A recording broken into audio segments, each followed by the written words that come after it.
Bonjour à tous, bienvenue pour le conseil s'invite chez vous, un peu particulier aujourd'hui puisqu'il est en direct du local où on vous reçoit maintenant, au 1 rue Antoine Coé.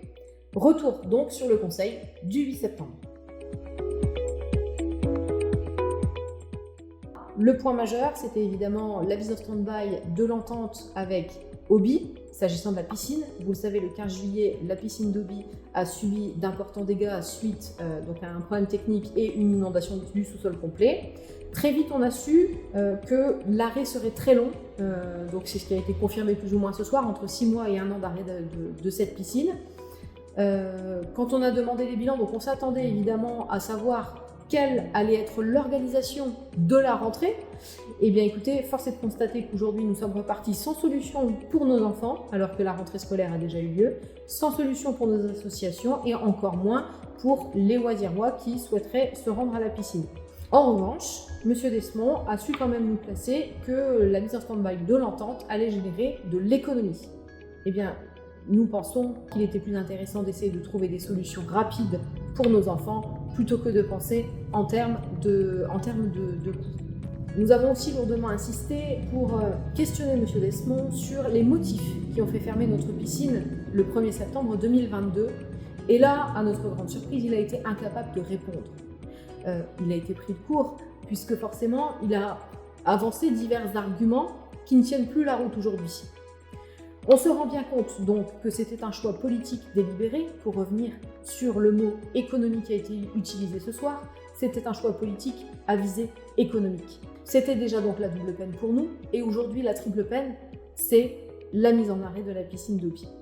Quoi qu'il en soit, nous ne lâcherons rien, mais on l'a vu encore ce soir, M. Desmond a brassé beaucoup d'air pour pas grand-chose. La ville au grand cœur, le slogan de la ville a encore pris un sacré coup. On a entendu les problématiques comme vous et l'appel des Restos du Cœur qui connaît de grandes difficultés. Et donc on a posé une question écrite pour savoir ce que la ville allait mettre en place pour aider localement notre antenne des Restos du Cœur. Et bien évidemment élargir aux autres associations qui œuvrent dans cette ville pour le même objet.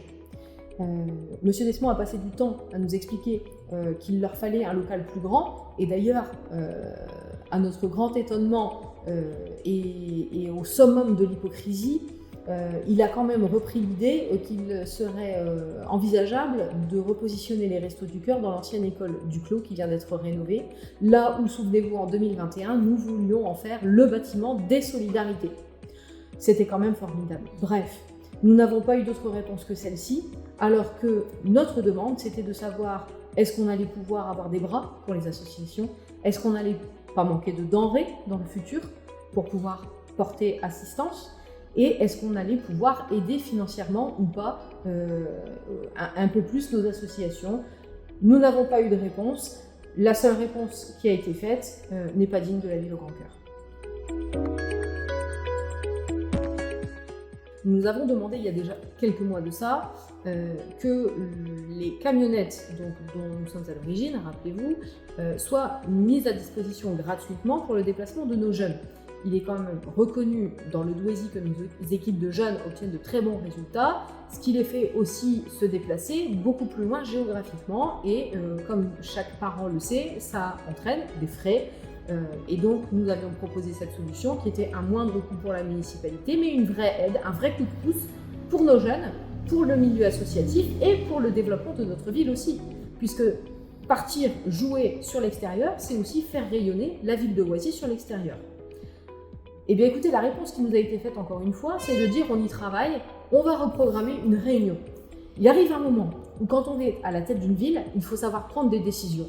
On va y travailler, ça commence à devenir très très léger. Et sur une problématique aussi simple que celle-là, où est vraiment le problème de mettre à disposition des camionnettes gratuitement pour le déplacement de nos jeunes?